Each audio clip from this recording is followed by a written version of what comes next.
send a big love to all of the ancestors as they send a big love to all of us.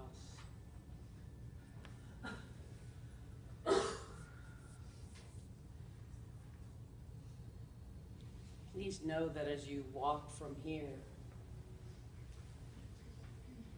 your ancestors' greatest desire is to uplift you, to part the sea for you.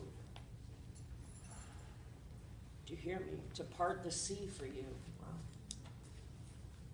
They are willing, ready to do that. They need only for you to ask them.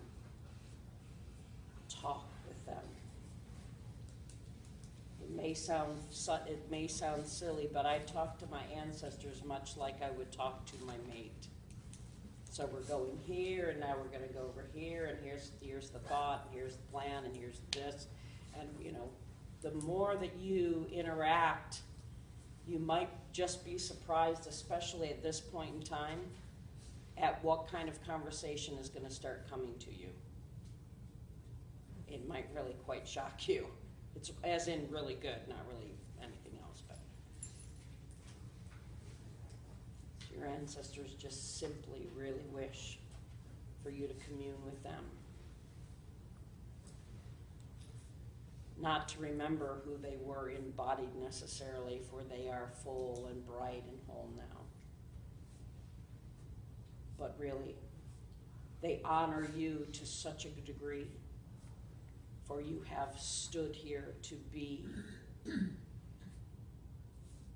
You have stood here by your choice to be part that will bring your lineage to wholeness. You are your ancestors walking.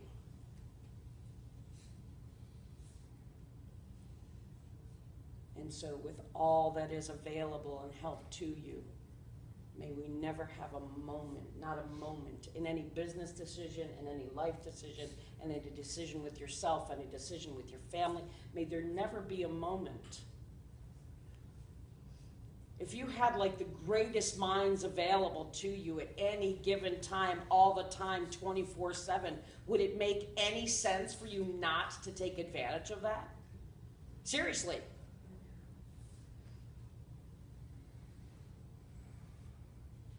You have the greatest minds and abilities and the knowledge for which of where we're going, what is happening in front of you. Let them part the waters and help bring things to you. You're looking for direction, you're looking for ways, you're looking for, all right, I get a call, guidance, you want me to do this, but how exactly is that going to happen? I don't see where I'm going. I don't have the resources to do where I'm going. I don't know, So what? You know what your job is? Your job is to show up and put one foot in front of the other. True story. I work with a particular gentleman who is just a pure trait of listening 100% to his ancestors. He has this land, and on this land one day, now mind you, he's in South Africa. He's on this land one day, and his ancestors say to him that he needs to build a Buddhist stupa. Now, many of you who went with us or who have ever seen a Buddhist stupa, that is no small undertaking. And most importantly, he's not Buddhist. What do I need a Buddhist stupa for? And he's in South Africa, out in the middle of nowhere. What? I don't have people coming. What do I possibly need a Buddhist stupa for? He does not do any of that. None of that. He said, all right, I will do my part, and at least I will make the first step. Your job when you're guided to do something is take the first step and then let guidance fill in. Instead of, I'm not going to make any movement until I have everything in place. Wait till I have all the money and the resources and the time and all of that. Then I'll take the first step. Well, by that time, you've blown it, man. Your job was to take action the moment that you got that information. Take what? Action. What did he do? He all right, Buddha Stupa. What in the world? How do you do that? Didn't matter. What he did that day after he got out of his meditation is he followed guidance as to where the stupa was supposed to be, and he cleared the land. True story. And he cleared the land. All right, you say this is where it's going to be. I'll at least clear the land. I have no idea what to do next. And every single day he would just go out to that area and just envision a Buddha stupa. This is sometimes you can't make this stuff up. You know what I mean? It's like so crazy, but it's so true. So sure, and you have to know, in South Africa, it is not easy to get around. Ever, ever, ever. Especially where they're at. Out in the middle of nowhere, up in the mountains. So, long story short, he's going on about his business. About, a couple of weeks past, he's going on about his business. And down the road, up from into his property, comes this guy who looks like a monk. So he's like, okay, and the monk said, the guy dropped me off. I'm on my way to go and do X, Y, and Z, and I just wanted to know if you have a little bit of water before I wait till the next ride to come by. Because you have to catch rides where you catch rides. And so, sure, of course. Now, of course, the universe wants a Buddha stupa built. So, of course. Now, does he have any idea how that's going to happen? No. His job is to take action. What was his action? In that case, it was clear the land. I don't know what else to do, but I'll do this. So sure enough, this guy happens to be on his way to go do what elsewhere, do you think? To build stupas. True, this is an honest, true story. That's part of his spiritual calling. And he was on his way to build a stupa elsewhere. And it's not like outside of this gentleman's property is like a bus stop or nothing. No, it's literally out in the middle of nowhere. Why would you even stop there? You can't even see a house or anything there. It's just a driveway. You got no idea where that goes to. You know what I'm saying? Seriously. So sure enough, this monk comes, and the monk stayed until the stupa was built. And he taught him how to build a Buddha stupa. And to this day, there's this, in the pure Buddha stupa, because there's a lot of things. It's not just concrete that goes up. Building up, if you remember, for those of you who went to Sedona with us and to the one Buddha stupa that we went to, I mean, it's really a lot. Anyway. So whenever you get that leading, whenever you get that calling, get over yourself. And quit buying into the infomercial of your ego. Well, there's danger number one. Nothing. Well, I don't know how, and I don't know this, and I don't care. Get over it. It's not your job to figure out how all the pieces are going to come together. That's not your job. Your job is to trust, because you have all of the greatest intelligence and all of the greatest abilities with you. Tap into it.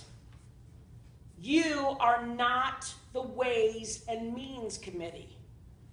And you're going to be surprised that support has already been created underneath you, and it arrived there before you even knew it.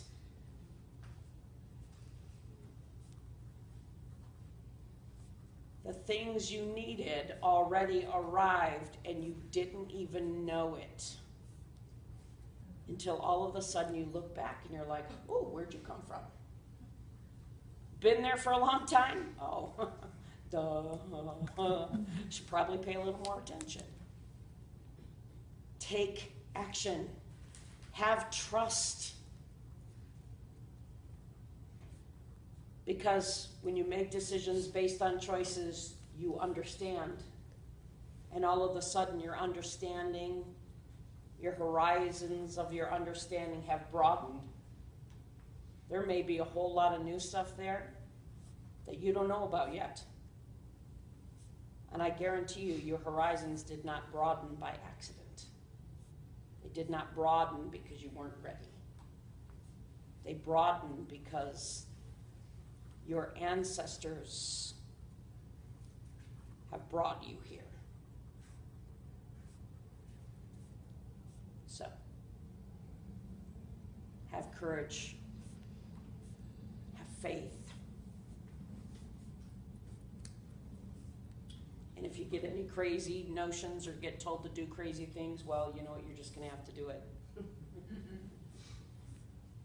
Again, just as a quick, you know, I had never wanted to go to South Africa ever. I still don't. Honestly, I don't. I have traveled all over the world, and that's like one of the last places I would have ever chosen. Not that it's bad, it's not even on my radar. Same thing, Cindy and I. I come home after guidance says you need to go to South Africa. And how long do I need to go to South Africa for? 8 weeks? 7 weeks? 7 weeks. 7 weeks, seriously? 7 weeks. All right, what am I going to do? I don't know, I don't know. All right, guidance, I'll go to South Africa. Work with somebody who I don't know. Go someplace that I have no idea where I'm going. What am I going to be doing there? I don't know. 7 weeks? Yep.